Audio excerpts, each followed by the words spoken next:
கணபதியே சரணம். நமது ராஜேஸ்வரன் ஆன்மீக பயணத்துல இன்னைக்கு நம்ம சென்னையின் சிறப்பு வாய்ந்த தலங்கள்ல மிக முக்கியமான தலம் திருவேற்காடு. திருவேற்காடுன்னு சொன்னாலே எல்லாருக்கும் சட்டு ஞாபகத்துக்கு வரக்கூடியது திருவேற்காடு கருமாரி அம்பிகையின் ஆலயம். ஆனா அங்கிருந்து 1 கிலோமீட்டர் தொலைவில் இருக்கக்கூடிய மிக அற்புதமான பழமையான ஒரு சிவாலயம் தான் வேதபுரீஸ்வரர் ஆலயம். இந்த ஆலயத்தின் வரலாறையும் மற்றும் இந்த ஆலயத்தின் சிறப்பையும் பார்க்கலாம் வாங்க. திருவேற்காடு திருவேற்காடுன்னு சொன்னாலே எல்லாருக்கும் சட்டு ஞாபகத்துக்கு வரக்கூடியது அன்னை கருமாரி அம்பிகையின் ஆலயம். அந்த திருவேற்காடு மெயின் பஸ் ஸ்டாண்டிலிருந்து 1 கிலோமீட்டர் தொலைவில் இருக்கக்கூடிய மிக அற்புதமான பழமை வாய்ந்த ஒரு ஆலயம் தான் பாலாம்பிகை உடனுரை வேதபுரீஸ்வரர் ஆலயம். மற்ற சிவாலயங்களை விட இந்த சிவாலயத்துக்கு பல்வேறு சிறப்புகள் உண்டு. இங்கு இருக்கக்கூடிய கருவறையில் இருக்கக்கூடிய சிவபெருமானே ஒரு மிக அதிசயம் வாய்ந்த ஒரு சிவபெருமான் தான். மற்ற ஆலயத்தெல்லாம் பார்க்கும்போது இறைவன் சிவலிங்க திருமேனியோடைய காட்சி தருவார். ஆனா இங்க இருக்கக்கூடிய சிவலிங்கம் இறைவனும் இறைவியும் அமர்ந்த கோலத்தில மனித ரூபத்தில ஒரு திருமண காட்சி தந்த திருத்தலமாக இருக்கக்கூடியது. இன்றும் அந்த ஆலயம் திருமண வரங்களை தரக்கூடிய ஒரு அதி அற்புதமாக இருக்கக்கூடிய அந்த ஆலயத்தை பற்றி நம்ம பல்வேறு சிறப்புகள் உண்டு. எம்பெருமானே திருமண கோலத்தோடு மாலை மாற்றிய காட்சி தந்த ஒரு திருத்தலமாக அகத்திய மாமுனிவர் வழிபாடு செய்த திருத்தலமாக இருக்கக்கூடியது. சிவபெருமானுக்கும் அன்னை பார்வதிக்கும் கைலாயத்தில் திருமணம் நடந்து கொண்டிருந்தது. அந்த திருமண நிகழ்விலே பிரம்மா முதல் விஷ்ணு அனைத்து தேவர்களும் 30 தேவர்களும் 48,000 ரிஷிகளும் சகல தெய்வங்களும் அங்கு கூடி நின்றார்கள். இதனால் வடபகுதி திருக்கைலாயமே பாரம் தாங்க முடியாமல் ஒரு பக்கம் சாய்ந்து தென்திசை உயர்ந்தது. உலகம் சமநிலை இழந்து தடுமாறியது. அப்போது இறைவனிடத்துல எல்லாரும் முன்வைத்தார்கள், இறைவனே இது என்ன இந்த பூமி சாய்ந்து கொண்டே போகிறதே, இதற்கு என்ன வழி அப்படின்னு கேட்கும்போது இறைவன் சொன்னார், நான் அகத்திய மாமுனிவரை தென் திசை அனுப்பி வைக்கின்றேன், இந்த உலகம் சமநிலை பெறும் அப்படின்னு ஒரு வாக்கிட்டார். அப்போது அகத்திய மாமுனிவர் காசி கஷேத்திரத்துல சிவபெருமானுக்கு சிவபூஜை செய்து கொண்டிருந்தார். இங்க சிவபூஜை முடித்துவிட்டு கைலாயத்துக்கு சென்று இறைவனுடைய திருக்கல்யாணத்தை பார்க்கலாம் அப்படின்ற ஒரு எண்ணத்தோடு காசியில சிவபூஜை செய்திருந்தார். இறைவன் சிவபெருமான் ஒரு ஆணை பிறப்பிக்கிறார், அகத்திய மாமுனிவர்களே நீங்கள் போய் தென் திசையில் போய் நிற்க வேண்டும், இந்த உலகம் சமநிலை பெற வேண்டும் அப்படின்னு சொல்றாரு. அகத்திய மாமுனிவருக்கு ஒரு சின்ன தயக்கம் வருது. எல்லாருமே போய் சுவாமியோட திருக்கல்யாணத்தை போய் பார்க்குறாங்களே கைலாயத்துல, நம்ம மட்டும் பார்க்க முடியலையே அப்படின்னு சொல்லிட்டு சுவாமி கிட்ட கேட்குறாரு, சுவாமி நானும் உங்க திருக்கல்யாணத்தை போய் பார்க்கணும், எனக்கும் ஆசை இருக்காதான்னு கேட்கும்போது, இல்லப்பா நான் உனக்கு அந்த காட்சியை தென் திசையில் தருகிறேன் அப்படின்னு சொல்றாரு. அப்போது நான் இங்க காசியில இப்ப நான் உங்களுக்கு பூஜை பண்ணிட்டு இருக்கேனே, இந்த பூஜையாவது என்ன செய்ய விடுங்க அப்படின்னு கேட்கும்போது, காசியை விட உயர்ந்த தலம் திருவேற்காடு அப்படின்னு சொல்றாரு. அதனால அகத்திய மாமுனிவரும் சிவபெருமானுடைய சொல்லுக்கிணங்க வடதிசையில் இருந்து தென் திசை திருவேற்காட்டுக்கு வராரு. இந்த ஊருக்கு திருவேற்காடு என பேர் வந்ததே ஒரு அற்புதமான ஒரு வரலாறு.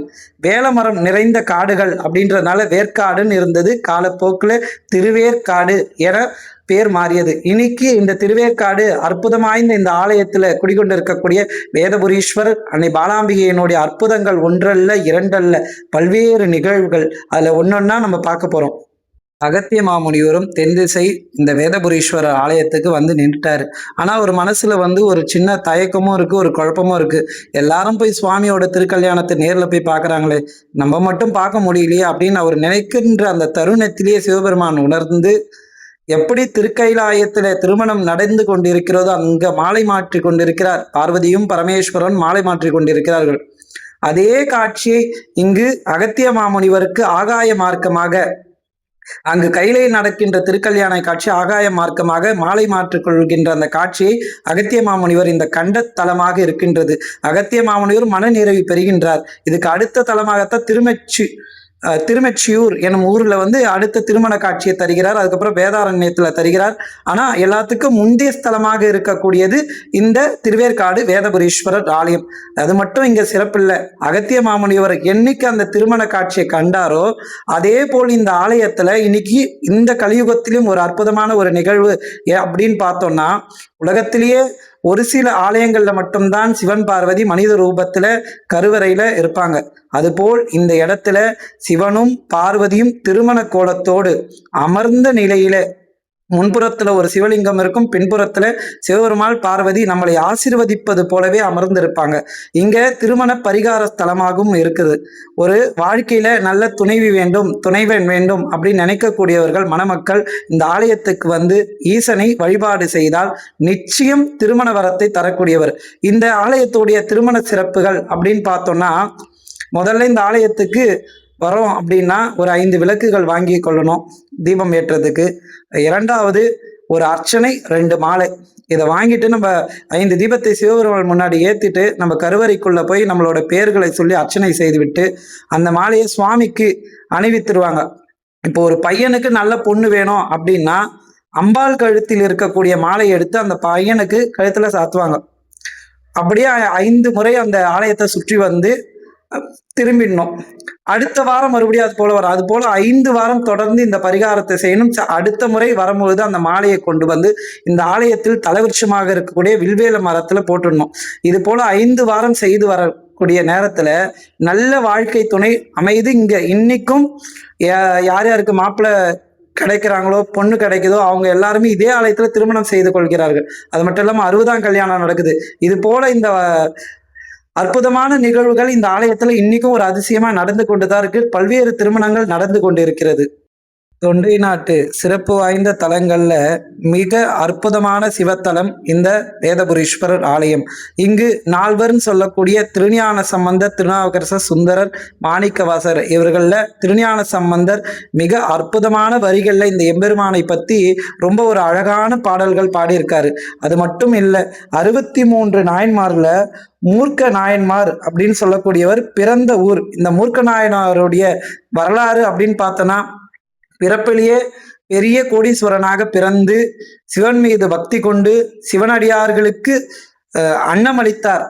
ஒரு வயிறார சாப்பாடு போடுறதுன்றது சாதாரண விஷயம் இல்லை. எல்லாரும் மனசார வாழ்த்தணும், வயிறார சாப்பிடணும் தான் நம்மளாம் நினைப்போம். அது போல இந்த மூர்க்க நாயனம் என்ன பண்ணியிருக்காருன்னா, அவருடைய சொத்து பத்து எல்லாத்தையும் வித்து இந்த ஊர்ல இருக்கக்கூடிய சிவனடியார்களுக்கும் மற்றவர்களுக்கும் அல்லல்ல குறியாத அன்னம் போல எல்லாருக்குமே அன்னம் அளித்திருக்கார். காலப்போக்கில் அவருடைய கூட இருந்தக்கூடிய சொந்த உறவுகள் அனைத்தும் பிரிந்து போய் அவருடைய செல்வமும் இல்லாம போயிடுச்சு. ஒரு கட்டத்துக்கு மேல இந்த ஊர்ல அவர் வாழாம, திருவேற்காட்டுல பிறந்து வளர்ந்த இந்த ஊர்ல வாழாம அடுத்த ஊருக்கும் போக ஆரம்பிக்கிறார்.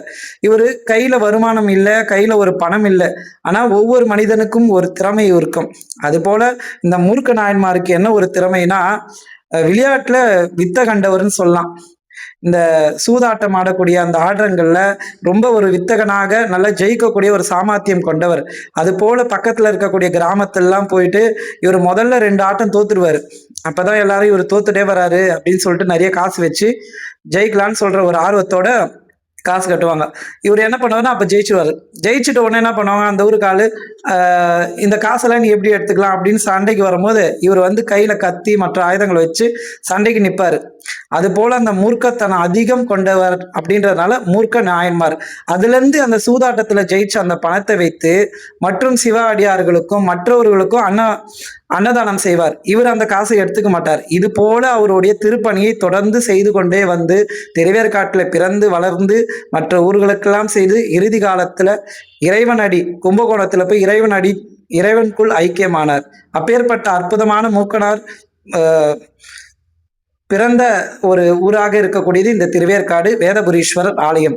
தீர்த்தம் சொன்னாலே ரொம்ப ஒரு அற்புதமான ஒரு தீர்த்தம். ஆலயத்துல முன்பகுதியில பார்த்தீங்கன்னா அழகான ஒரு தெப்பக்குளம் இருக்கும். ஆலயத்துல பின்பகுதியில அழகான ஒரு ஆறு ஓடிக்கொண்டிருக்கு. அது மட்டும் இல்லாமல் வேலாயுத தீர்த்தம் அப்படின்னு இங்க இருக்கக்கூடிய தீர்த்தத்துக்கு பெயர். வேலாயுத தீர்த்தம் என்றால் வேலுக்கு பூஜை செய்த இடம் அப்படின்றவும் இந்த ஆலயத்துக்கு ஒரு சிறப்புகள் உண்டு. எல்லாருக்கும் தெரியும், சிக்கலிலே முருகப்பெருமாள் வேல் பெற்று திருச்செந்தூரிலே அசுரனை சம்காரித்தார். அதன் பிறகு பஞ்சலிங்கத்தை பிரதிஷ்டை செய்து வழிபாடு செய்து தனது பிரம்மகத்தி தோஷத்தை நீக்கி கொண்டார். இது எல்லாருக்கும் தெரியும். ஆனா சிக்கல்ல வேல் பெற்ற கையோடு இந்த வேதபுரீஸ்வரர் ஆலயத்துல வேலை வைத்து அன்னை ஆதிபராசக்தி பூஜை செய்து தந்தார்கள். அதனால்தான் இங்க வேலாயுத தீர்த்தம் அப்படின்னு இந்த தீர்த்தத்துக்கு பெயர். அதுக்கப்புறம் சூரவத்மனை அழித்த பிறகு பிரம்மகத்தி தோஷத்துக்காக பஞ்சலிங்கத்தை வைத்து பிரதிஷ்டை செய்து இறைவன் சிவபூஜை செய்த பிறகு கூட மனசுல முருகப்பெருமானுக்கு பல்வேறு குழப்பங்கள் இருந்தது. அவரு சிந்தனை தடுமாறி கொண்டே இருந்தது. அப்ப பார்வதி அம்பிகை சொல்றாங்க சிவபெருமான் கிட்ட, இது போல நம்ம மகன் ஏன் இவ்வளோ பூஜையும் பண்ணிட்டா போல, ஏன் இன்னும் அவருக்கு இந்த குழப்பங்கள் இருக்கு முருகப்பெருமானுக்கு அப்படின்னு சொல்லும்போது, அவர் செய்த சிவ பூஜை அவருடைய பூஜையினால் நான் மகிழ்ந்தேன். எல்லா வகையான வினைகளும் மருந்து விட்டது. வேலை வைத்து பூஜை செய்த இடத்துக்கு மறுபடியும் போய் இந்த வேதாரண்யேஸ்வரர் ஆலயத்துக்கு போய் அங்க இருக்கக்கூடிய வேதாரண்யேஸ்வரர் ஈஸ்வர பெருமாளை வழிபாடு செய்தால் முற்றிலுமாக அந்த பிரம்மகத்தி தோஷம் நீங்கிவிடும் அப்படின்னு சிவபெருமான் அதி அற்புதமாக அங்க சொன்ன உடனே முருகப்பெருமாள் இங்க பூஜை செய்து அவருடைய பிரம்மகத்தி தோஷத்தை நீக்கி கொண்டார். ஆலயத்தோட சிறப்பான ஒரு தலவிருட்சம் அப்படின்னா வில்வேல மரம். இந்த வில்வேல மரத்துக்கு பல்வேறு வரலாறுகள் உண்டு. 4 வேதங்கள் சாமம், ரிக், ஜனுர், அதர்வனம் ஆகிய இந்த 4 வேதங்களும் 4 மரங்களாக மாறி வில்வேல மரங்களாக மாறி சிவபெருமானை பூஜித்த தலமாக இருக்கக்கூடியது. அதனால இந்த ஆலயத்துடைய தலமரம் வில்வேல மரமாக இருக்கக்கூடியது. அது மட்டும் அல்லாமல் 4 வேதத்தையும் அகத்திய மாமுனிவருக்கு சிவபெருமான் குருபதேசம் செய்தார். சிவபெருமானை குருவாக இருந்து அகத்திய மாமுனிவருக்கு இந்த 4 வேதத்தையும் உபதேசம் செய்து அதனுக்கு விளக்கம் தந்தார். அதனால் வேதத்தை கற்பித்தார் என்றதுனால இறைவனுக்கு வேதபுரீஸ்வரனும் பேர் உண்டு. ஒரு ஆலயத்தை நம்ம சுத்தி வரோம் அப்படின்னா அங்க கோஷ்ட தெய்வங்கள்னு இருப்பாங்க. விநாயக பெருமாள், தட்சிணாமூர்த்தி, லிங்கோத்பவர். சிவாலயமாக இருந்தா லிங்கோத்பவர் இருப்பாரு, மற்ற ஆலயங்களா இருந்தா மகாவிஷ்ணு இருப்பார், பிரம்மன், துர்க்கை. இந்த 5 தெய்வங்கள் இல்லாத ஆலயமே நம்ம பார்க்க முடியாது, கோஷ்ட தெய்வங்கள். ஆனா இங்க அதி அற்புதமாக இந்த ஆலயத்துல என்ன ஒரு சிறப்பு அப்படின்னா கருவறை செவரு கருங்கல்லால் செதுக்கப்பட்டிருக்கும். அந்த செவரோட அந்த சிலையும் செதுக்கப்பட்டிருக்கும். ரொம்ப ஒரு அற்புதமான ஒரு ஆலயமாகவும் ஒரு அழகான ஒரு சிற்பக்கலையோடு ஒரு எப்படி சொல்றது, சுவாமியை நம்ம பார்த்துட்டு கண் குளிர பார்த்துட்டு அந்த ஆலயத்தை சுத்தி வரும்போதே நம் மனபாரம் எல்லாம் குறைந்து இறைவன் அந்த கணமே நம்மளுக்கு வரத்தை அள்ளி தந்தது போல ஒரு திருப்தி கிடைக்கும். இத்தனை சிறப்பு வாய்ந்த இந்த ஆலயத்துக்கு வாழ்க்கையில நம்ம ஒரு முறையாவது சென்று அங்கு குடிகொண்டிருக்கக்கூடிய இறைவனை மனதார பிரார்த்திக்க வேண்டும். அற்புதம் வாய்ந்த இந்த வேதபுரீஸ்வரர் பாலாம்பிகை திரு ஆலயத்துக்கு நேரிலே இறைவனும் வாழ்வில் தரிசித்து எல்லா வகையான நலங்களும் வளங்களும் பெற்று வாழ்வில் சகல செல்வ சௌபாக்கியத்தோடு வாழ வேண்டுகிறோம். எல்லாமல்ல இறைவனை பிரார்த்தித்து கொண்டு மறக்காம நம்மளுடைய ராஜேஸ்வரன் ஆன்மீக பயண சேனலுக்கு லைக் பண்ணுங்க, ஷேர் பண்ணுங்க, சப்போர்ட் பண்ணுங்க. இது போன்ற நல்ல பதிவுகளுக்கு தொடர்ந்து ஃபாலோ பண்ணுங்க. உங்களிடம் இருந்து விடைபெறுவது உங்கள் பிரதீப் ராஜேஸ்வரன்.